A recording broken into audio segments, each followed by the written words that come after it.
ବଜ୍ରାଘାତରେ ଗାଦି ମନ୍ଦିର ପୂର୍ବପାର୍ଶ୍ୱ ମୁଖଶଳା ଭାଙ୍ଗିଲା। ଢେଙ୍କାନାଳ ଜିଲ୍ଲା ବିଶ୍ୱ ପ୍ରସିଦ୍ଧ ଜୋରନ୍ଦା ମହିମା ଗାଦିଠାରେ ବିଳମ୍ବିତ ରାତ୍ରିରେ ବଜ୍ରାଘାତ ହୋଇ ଗାଦି ମନ୍ଦିର ପୂର୍ବ ମୁଖଶଳା ଦଧିନଉତିଟି ସମ୍ପୂର୍ଣ୍ଣ ଭାଙ୍ଗି ଯାଇଛି। ସକାଳ ସମୟରେ ଜୋରନ୍ଦା ଅଞ୍ଚଳବାସୀ ଖବର ପାଇ ଘଟଣାସ୍ଥଳରେ ପହଞ୍ଚି ପ୍ରଭୁଙ୍କର ମନ୍ଦିର ପରିସରରେ ମୁଖଶଳା ଦେଖିବା ସହିତ ଆଲୋଚନା କରୁଛନ୍ତି। महिमा सन्यासी सूत्रु जनाଯାଇଛି जे घटना समय एते जोर आवाज होता जे गादी मंदिर दायित्व रामदासंकर गोटे कान को ठीक रे शुभुना। महिमा गादीर छोट छोट मंदिर गुड़िक सरकार पक्षर आर्थिक व्यवस्था कराई अंचलवासी दाबी जनाइछन्ति।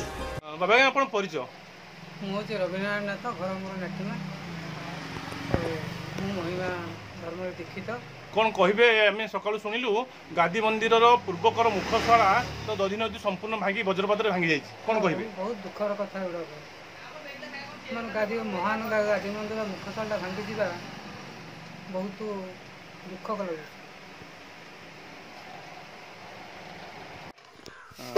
परिचय समीक्षक जोरंदा प्रतिशत प्रधान कौन कहे आज वज्रपात हो गादी मंदिर पूर्वद्वार मुखशाला दधिनदी भांगी ठीक राति 10:30 समय एक वज्राघात बहुत जोर से समस्ते भी शुणा पाई भी शुणा पाई आमर पूर्व मंदिर मुख्य मंदिर